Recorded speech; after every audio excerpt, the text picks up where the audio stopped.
साथियों नमस्कार। Science and technology की आज की क्लास में हम बात करने वाले हैं कुछ महत्वपूर्ण रसायनों के बारे में। ये ऐसे महत्वपूर्ण रसायन हैं जिन्हें दिन प्रतिदिन के जीवन में हमारे द्वारा उपयोग में लिया जाता है। तो आइए देखते हैं इनकी सूची को। सबसे पहले हम बात करेंगे औषधि या मेडिसिन के बारे में। उसके बाद हम बाइंडर के बारे में बात करेंगे। नेक्स्ट हम बात करेंगे आर्टिफिशियल स्वीटनर या कृत्रिम मधुरक जो कि डायबिटीज के रोगियों द्वारा काम में लिया जाता है। इसके बाद हम बात करेंगे कुछ फूड प्रिजर्वेटिव्स की। उसके बाद कैटलिस्ट या उत्प्रेरक और नेक्स्ट हम बात करेंगे बफर सॉल्यूशंस के बारे में। तो आइए एक एक करके डिटेल में इनके बारे में हम चर्चा करते हैं। सबसे पहले बात करते हैं मेडिसिन की या दवाइयों के बारे में या औषधियों के बारे में। औषधि या दवाई एक पर्टिकुलर सिद्धांत पर कार्य करती है जिसे एंजाइम सबस्ट्रेट सिद्धांत कहा जाता है। अब ये एंजाइम सबस्ट्रेट सिद्धांत क्या होता है उसको यदि हम सरल सी भाषा में समझें तो एंजाइम सबस्ट्रेट सिद्धांत का तात्पर्य होता है कि प्रत्येक एंजाइम, आपको ये मालूम है कि हमारे शरीर में जितनी भी रासायनिक क्रियाएं होती हैं वो रासायनिक क्रियाएं किसके द्वारा की जाती हैं? एंजाइम द्वारा की जाती हैं। और आपको ये जानकर आश्चर्य होगा कि प्रत्येक प्रकार की रासायनिक अभिक्रिया के लिए हमारे शरीर में अलग अलग प्रकार के एंजाइम हैं। अर्थात प्रत्येक एंजाइम एक पर्टिकुलर क्रियाकारक से ही क्या करता है? कार्य करता है। क्यों? क्योंकि एंजाइम पर कुछ सक्रिय स्थल होते हैं और ये सक्रिय स्थल केवल एक पर्टिकुलर क्रियाकारक से ही जुड़ पाते हैं, उसी के साथ में फिट हो पाते हैं और इस क्रियाकारक को किस में परिवर्तित कर सकते हैं? उत्पाद या प्रोडक्ट में परिवर्तित कर सकते हैं। उसी प्रकार जितनी भी मेडिसिन या औषधियां होती हैं वो औषधियां भी हमारे शरीर के एक पर्टिकुलर अंग की पर्टिकुलर कोशिका पर ही क्या करती हैं? असर करती हैं। क्योंकि इन कोशिकाओं पर इन औषधियों को ग्रहण करने के लिए एक विशेष प्रकार की संरचना रिसेप्टर होती है और ये रिसेप्टर एक पर्टिकुलर औषधि को ही क्या कर सकते हैं? अपने साथ बांध सकते हैं और उसका हमारे शरीर पर असर होता है। इसीलिए एंजाइम सबस्ट्रेट सिद्धांत को आसान भाषा में की एंड चेन थ्योरी भी कहते हैं। की एंड चेन प्रिंसिपल, की एंड लॉक प्रिंसिपल। की एंड लॉक प्रिंसिपल का तात्पर्य है जैसे प्रत्येक ताला एक पर्टिकुलर चाबी से खुलता है उसी प्रकार प्रत्येक दवाई एक पर्टिकुलर अंग या पर्टिकुलर कोशिका पर ही कार्य करती है। तो ये था औषधियों का एक सामान्य सा सिद्धांत। अब बात करते हैं औषधियों के वर्गीकरण के बारे में। मोटे तौर पर जितनी भी औषधियां हमारे द्वारा उपयोग में ली जाती हैं उन्हें हम 6 कैटेगरीज में रख सकते हैं जो कि दिन प्रतिदिन के जीवन में हम उपयोग में लेते हैं। तो आइए ऐसी कौन कौन सी औषधियां हैं उनको हम देखें। सबसे पहले है एंटोसिड। एंटोसिड वे औषधियां होती हैं जो एसिडिटी होने की स्थिति में क्या ली जाती है? काम में ली जाती है। पेट में एसिडिटी हो गई, अम्लता हो गई, तो उसको दूर करने के लिए एंटोसिड प्रकार की औषधियां जो हैं उनका उपयोग में लिया जाता है। नेक्स्ट होती है एंटीहिस्टामिन। एंटीहिस्टामिन प्रकार की दवाइयां एंटी एलर्जिक होती हैं अर्थात एलर्जी की कंडीशन में इन दवाइयों का उपयोग किया जाता है। उसके बाद में तीसरे प्रकार की जो मेडिसिन होती हैं उन्हें बोला जाता है डिप्रेसेंट, एंटी डिप्रेसेंट या प्रशांतक। एंटी डिप्रेसेंट या प्रशांतक, एंटी डिप्रेसेंट जैसा कि आपको नाम से स्पष्ट हो रहा है, डिप्रेशन को ये क्या करती हैं? दूर करती हैं, अवसाद को दूर करती हैं। तो ये क्या हो गई? एंटी डिप्रेसेंट प्रकार की औषधियां। उसके बाद आती हैं पीड़ाहारी जिन्हें हम सामान्यतः पेन किलर के नाम से पहचानते हैं। ये पेन किलर जो दवाइयां होती हैं ये शरीर में जो मांसपेशियों का दर्द होता है उसको दूर करती हैं। एग्जाम्पल दैनिक जीवन में काफी बार हम उपयोग करते हैं पैरासीटामोल और एस्पिरिन। इसी प्रकार अगले प्रकार की जो औषधियां होती हैं उन्हें कहा जाता है एंटीबायोटिक और एंटीसेप्टिक। अब एंटीबायोटिक और एंटीसेप्टिक दोनों ही क्या करती हैं? सूक्ष्म जीवों की वृद्धि को रोकती हैं। सूक्ष्म जीवों की वृद्धि को रोकती हैं यानी किसी भी प्रकार के इन्फेक्शन को बढ़ने से शरीर में रोकती हैं। इन्फेक्शन हमारे शरीर में सूक्ष्म जीवों या माइक्रोब्स या हम कह सकते हैं बैक्टीरिया, वायरस आदि के कारण होता है। उस इन्फेक्शन को आगे बढ़ने से रोकने के लिए दो प्रकार की दवाइयां उपयोग में ली जाती हैं, एक तो एंटीबायोटिक और एक एंटीसेप्टिक। दोनों ही क्या करती हैं? इन्फेक्शन को आगे बढ़ने से रोकती हैं या सूक्ष्म जीवों की वृद्धि को रोकती हैं। तो अब अंतर क्या हुआ? अंतर यह है कि एंटीबायोटिक जो औषधियां हैं वो हमारे द्वारा मुंह से ली जाती हैं, ओरली ली जाती हैं। कैसे ली जाती हैं? ओरली ली जाती हैं और ओरली लिए जाने के पश्चात ये चोट लगने की स्थिति में या हमारे शरीर में कोई इन्फेक्शन होने की स्थिति में सूक्ष्म जीवों की वृद्धि को रोक देती हैं। अर्थात आंतरिक किसी प्रकार का इन्फेक्शन है तो उस आंतरिक इन्फेक्शन पर भी ये क्या करती हैं? असर करती हैं। एक एक तो हमारे शरीर पर सीधे चोट लग जाए वो हमें बाहर से दिखती है, इसी प्रकार आंतरिक रूप से यदि हमारे शरीर का में किसी प्रकार का इन्फेक्शन होता है तो वो हमें दिखाई नहीं देता, लेकिन उसको दूर करने के लिए ओरली या मुंह से एंटीबायोटिक का उपयोग किया जाता है। दूसरी होती है एंटीसेप्टिक। एंटीसेप्टिक का उपयोग चोट वाली जगह पर सीधे उसको लगाकर अप्लाई किया जाता है जिससे उस जगह पर सूक्ष्म जीवों की वृद्धि ना हो। तो ये थी कुछ औषधियां और उनके प्रकार और उसका प्रिंसिपल। नेक्स्ट हम बात करते हैं बाइंडर्स के बारे में। बाइंडर्स की यदि हम बात करें तो आप देखते हैं कि कई बार आप जब औषधि लेते हो तो उसके रूप में आप कैप्सूल का भी उपयोग करते हो। इस प्रकार का एक कैप्सूल होता है जिसको आप मेडिसिन के रूप में उपयोग करते हो। इस कैप्सूल में आप देखेंगे बाहर की तरफ तो क्या होता है, एक आवरण होता है और अंदर की तरफ एक पाउडर भरा होता है। तो वास्तव में ये जो पाउडर होता है यही क्या होता है, औषधि होता है या मेडिसिन होता है। और इसमें औषधि के विभिन्न अवयव होते हैं, विभिन्न अवयव या कंपोनेंट होते हैं। तो इस औषधि या मेडिसिन जो कि पाउडर के रूप में कैप्सूल में भरी होती है उसके कंपोनेंट्स को आपस में बांधने का जो कार्य किया जाता है वो बाइंडर के द्वारा किया जाता है और उस बाइंडर के रूप में ये आवरण कार्य करता है, ये इस पूरे पाउडर को एक जगह रखता है। तो ये जो आवरण होता है कैप्सूल का, ये आवरण हालांकि औषधि नहीं होता, मेडिसिन नहीं होता, लेकिन ये मेडिसिन को एक जगह बांध के रखता है और इसी को क्या कह दिया जाता है, बाइंडर। बाइंडिंग करने का कार्य किसके द्वारा, बाइंडर के द्वारा किया जाता है, बांध के रखने का कार्य किया जाता है। अब ये जो आवरण होता है ये क्या होता है, बायोडिग्रेडेबल होता है। बायोडिग्रेडेबल, डिग्रेडेबल अर्थात इसका कार्य क्या है, केवल औषधि को शरीर के अंदर तक पहुंचाना, उसके बाद इसका कोई उपयोग नहीं है, इसलिए ये क्या हो जाता है, स्वतः ही विघटित हो जाता है शरीर के अंदर जाकर। ये थे बाइंडर। नेक्स्ट हम बात करते हैं कृत्रिम मधुरक या आर्टिफिशियल स्वीटनर के बारे में। अब आर्टिफिशियल स्वीटनर उन व्यक्तियों द्वारा लिए जाते हैं जो डायबिटीज से पीड़ित होते हैं, मधुमेह से पीड़ित होते हैं। क्यों? क्योंकि ये जो कृत्रिम मधुरक होते हैं ये मिठास तो प्रदान करते हैं लेकिन शरीर में कैलोरी की मात्रा को नहीं बढ़ाते हैं, ग्लूकोज की मात्रा को नहीं बढ़ाते हैं, ग्लूकोज की मात्रा को भी नहीं बढ़ाते और कैलोरी को भी नहीं बढ़ाते, केवल मिठास प्रदान कर देते हैं। और व्यक्ति मीठा केवल मिठास के लिए ही खाता है, किसी प्रकार की कैलोरी लेने के लिए कोई व्यक्ति मीठा नहीं खाता। तो मिठास दे देते हैं, कैलोरी उत्पन्न नहीं करते। और जैसा आपको पता है डायबिटीज या मधुमेह के जो रोगी होते हैं उनमें ग्लूकोज के एब्जॉर्प्शन की जो पावर होती है वो क्या हो जाती है, खत्म हो जाती है। क्यों हो जाती है? क्योंकि ग्लूकोज एब्जॉर्प्शन के लिए जो एंजाइम होता है वो कौन सा होता है, इंसुलिन। उस इंसुलिन का या तो उनमें प्रोडक्शन नहीं होता या ये उसका उपयोग नहीं कर पाते, इस स्थिति में मधुमेह हो जाता है। इसलिए जो भी ग्लूकोज हम लेते हैं वो हमारे ब्लड में सर्कुलेट होता रहता है, वहां से अवशोषित नहीं होता है यदि डायबिटीज से पीड़ित हम हैं तो ऐसी स्थिति में कृत्रिम प्रकार के या आर्टिफिशियल प्रकार के मधुरकों का प्रयोग किया जाता है मीठे के स्थान पर। उदाहरण की यदि हम बात करें कि कौन कौन से कृत्रिम मधुरक हमारे द्वारा उपयोग में लिए जाते हैं डायबिटीज से पीड़ित होने पर, तो सबसे पहला इस प्रकार का मधुरक है सैकेरिन, जिसे आर्थोसल्फोबेंजामाइड भी कहा जाता है। ये पहला स्वीटनर था जो कि उपयोग में लिया गया, इसलिए इसे पहला लोकप्रिय स्वीटनर या मधुरक कहा जाता है। उसी के अलावा सुक्रोलोज का प्रयोग भी कृत्रिम स्वीटनर या आर्टिफिशियल स्वीटनर के रूप में किया जाता है। एक है एस्पार्टम। एस्पार्टम का सबसे ज़्यादा उपयोग किया जाता है स्वीटनर के रूप में, इसलिए इसे सबसे सफल और सबसे ज़्यादा उपयोग में लिए जाने वाला स्वीटनर कह देते हैं। आपको लग रहा होगा कि ये पूरी 11th-12th की जो केमिस्ट्री है उसकी मैं चर्चा करने लग गया, लेकिन चूंकि एनसीईआरटी में ये सभी बातें दी हुई हैं इसलिए ये परीक्षा की दृष्टि से हमारे लिए उपयोगी हो जाती हैं। तो आपको इनका कोई केमिकल फॉर्मूला नहीं याद रखना, केवल नाम तो आपको याद रखने ही है कि स्वीटनर किस प्रकार के स्वीटनर जो है वो कौन कौन से पदार्थ होते हैं, क्योंकि ऐसा प्रश्न परीक्षा में आ सकता है कि निम्नलिखित में से कौन कृत्रिम मधुरक नहीं है, और उसमें कुछ ऑप्शन आपको दिए जा सकते हैं, तो आपको नाम जरूर याद रखना है, सैकेरिन, सुक्रोलोज। उसके बाद होता है एस्पार्टम। एस्पार्टम जैसा मैंने आपको बताया सबसे सफल, सबसे ज्यादा उपयोग वाला, और उसके अलावा है एलिटम जो कि सबसे प्रबल प्रकार का मधुरक है, यानी सबसे मीठा जो मधुरक होता है आर्टिफिशियल स्वीटनर में वो कौन सा है, एलिटम। ठीक है, ये बात हुई आर्टिफिशियल जो मधुरक हैं, आर्टिफिशियल स्वीटनर हैं उनकी। नेक्स्ट हम बात करेंगे फूड प्रिजर्वेटिव की। फूड प्रिजर्वेटिव, फूड प्रिजर्वेटिव जैसा कि नाम से स्पष्ट है ये खाद्य पदार्थों को खराब होने से बचाते हैं।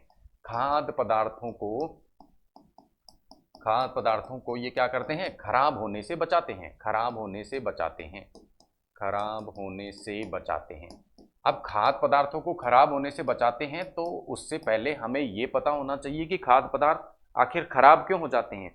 तो कोई भी फूड या खाद्य पदार्थ जो होता है वो दो कारणों से खराब हो जाता है।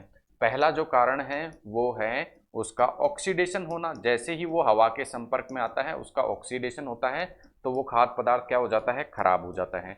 दूसरा कारण है उसमें सूक्ष्म जीवों की वृद्धि होना, सूक्ष्म जीवों की वृद्धि होना या माइक्रोब की वृद्धि होना, और सूक्ष्म जीवों की वृद्धि होने के कारण भी वो खाद्य पदार्थ क्या हो जाता है, खराब हो जाता है।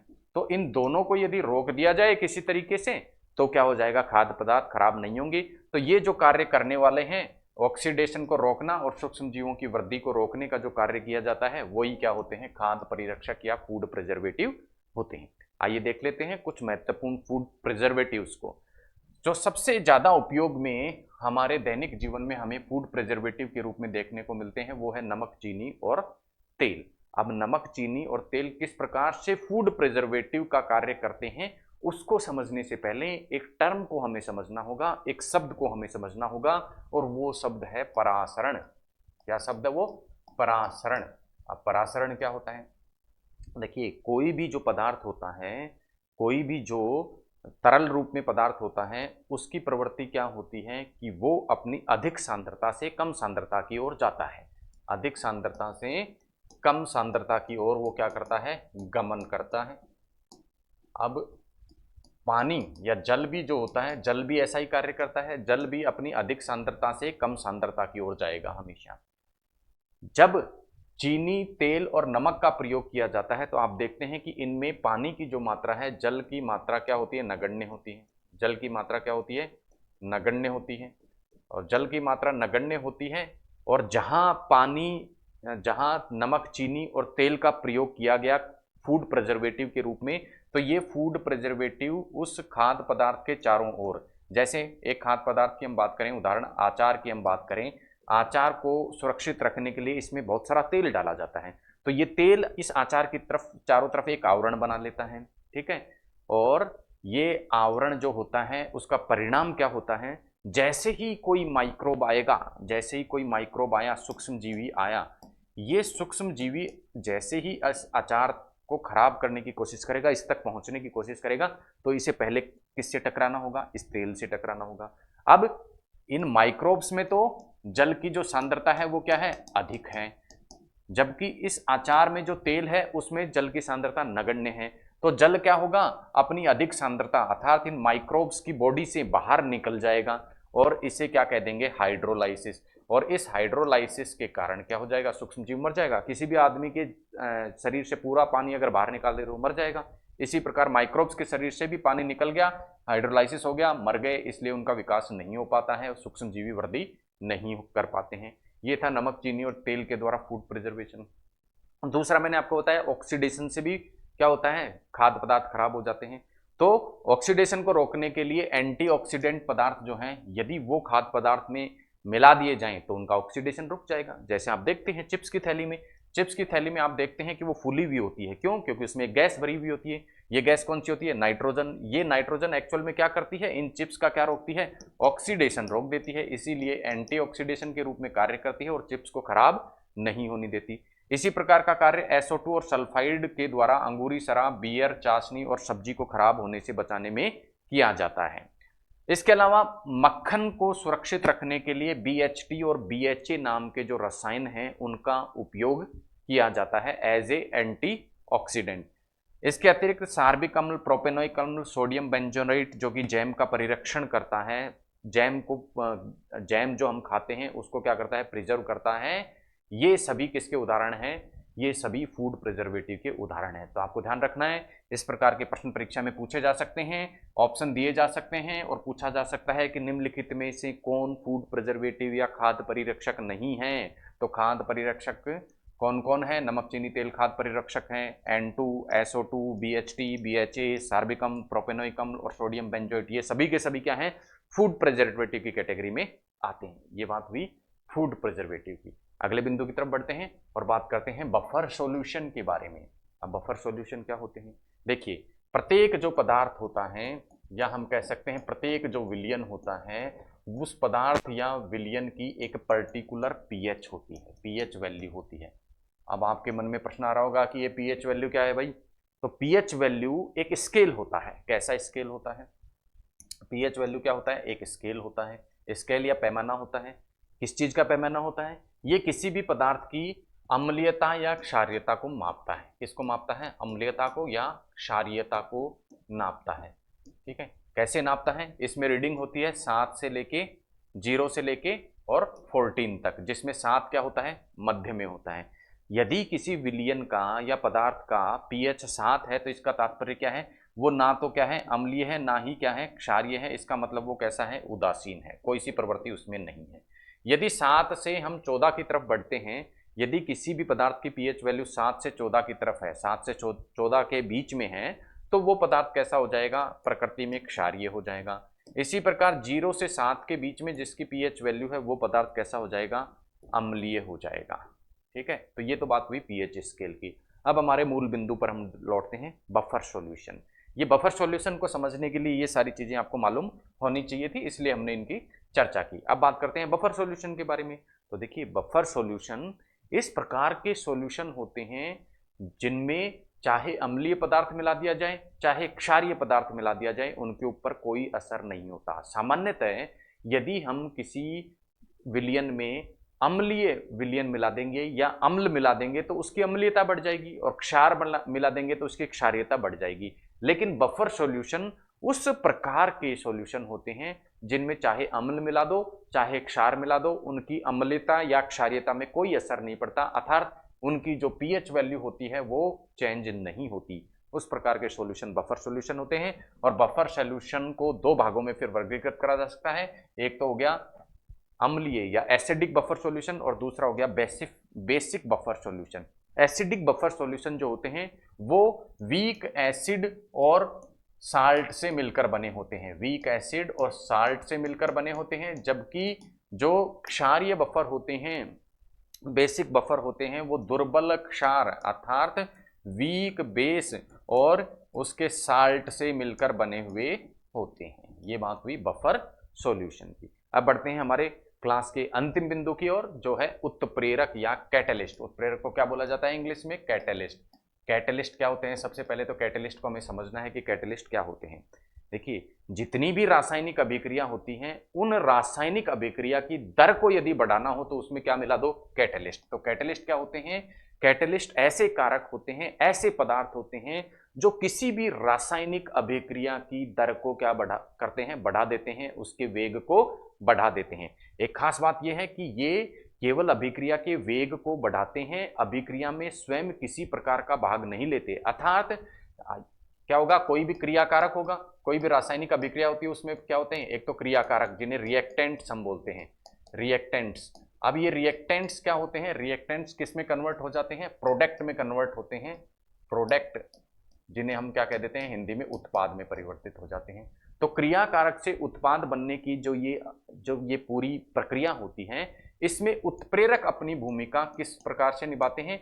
ये केवल इस क्रियाकारक से उत्पाद बनने की दर को बढ़ा देते हैं, स्वयं किसी प्रकार से अभिक्रिया में भाग नहीं लेते, और अभिक्रिया के पश्चात अर्थात क्रियाकारकों को उत्पाद में परिवर्तित करने के पश्चात स्वयं क्या हो जाते हैं? अलग से प्राप्त हो जाते हैं। इन पे किसी प्रकार का असर नहीं होता, अर्थात अभिक्रिया के बाद ये क्या होते हैं? प्राप्त हो जाते हैं वैसे की वैसे, स्वयं में इनमें किसी प्रकार का परिवर्तन नहीं होता। चित्र के माध्यम से समझने की कोशिश करें। ये क्या है? एक कैटलिस्ट है या उत्प्रेरक है। अब इस उत्प्रेरक ने क्या किया? ये देखिए, ये क्या है? क्रियाकारक, इनके साथ में अभिक्रिया की। ठीक है, इनकी अभिक्रिया करवाई, करी नहीं, इनकी अभिक्रिया करवाई, क्रियाकारकों की अभिक्रिया करवाई, उसके बाद में दोनों को जोड़ दिया, यानी उत्पाद बना दिया। दो क्रियाकारक थे, मान लो ए और बी, दोनों को जोड़कर ए बी नाम का उत्पाद बना दिया, और खुद क्या हो गए? अलग से प्राप्त हो गए। यही ये काम करते हैं। अब प्रश्न उठता है कि ये काम ये कैसे करते हैं, कैसे ये अभिक्रिया की दर को बढ़ा देते हैं? तो उसके पीछे सिद्धांत है कि ये अभिक्रिया की सक्रियण ऊर्जा को बढ़ा देते हैं। अब प्रश्न उठता है कि सक्रियण ऊर्जा क्या है? सक्रियण ऊर्जा या एक्टिवेशन एनर्जी। एक्टिवेशन एनर्जी वो एनर्जी है, एक्टिवेशन एनर्जी वो एनर्जी है जिस एनर्जी को प्राप्त करने पर क्रियाकारक उत्पाद में बदल जाते हैं, अर्थात कोई भी रासायनिक अभिक्रिया संपन्न होती है, तो किसी भी रासायनिक अभिक्रिया को संपन्न होने के लिए एक निश्चित मात्रा में ऊर्जा की आवश्यकता होती है, और वो ऊर्जा क्या कहलाती है? एक्टिवेशन एनर्जी या सक्रियण ऊर्जा कहलाती है। यदि किसी रासायनिक अभिक्रिया में उत्प्रेरक का उपयोग नहीं किया जाता है तो उस रासायनिक अभिक्रिया की जो सक्रियण ऊर्जा होती है वो अधिक होती है। क्या होती है? अधिक। जैसे आप इस चित्र में देख पा रहे हैं, ये एक रिएक्शन है जिसमें क्रियाकारक या रिएक्टेंट किस में बदल रहे हैं? उत्पाद में बदल रहे हैं।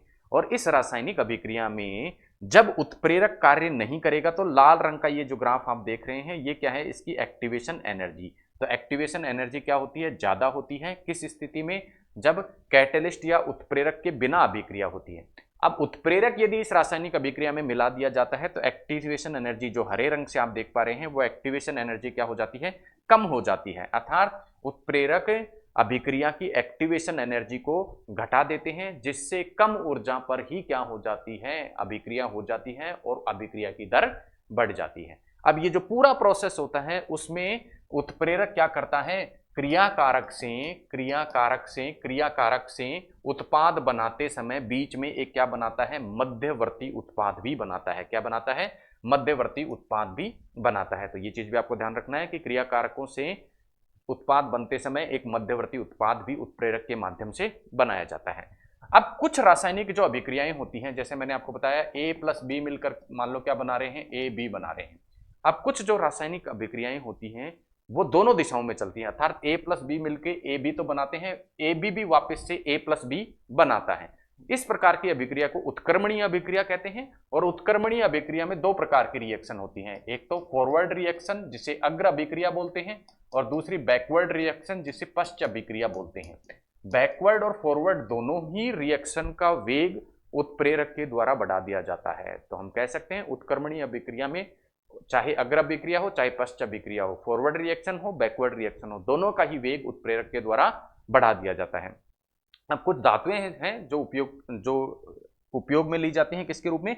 उत्प्रेरक के रूप में। उनका नाम यदि हम देखें तो प्लेटिनम, निकल, लौह चूर्ण, ये ऐसे पदार्थ हैं, ऐसी धातुएं हैं जो किसी भी अभिक्रिया के वेग को बढ़ा देती हैं, इसलिए ये उत्प्रेरक के रूप में उपयोग में ली जाती हैं।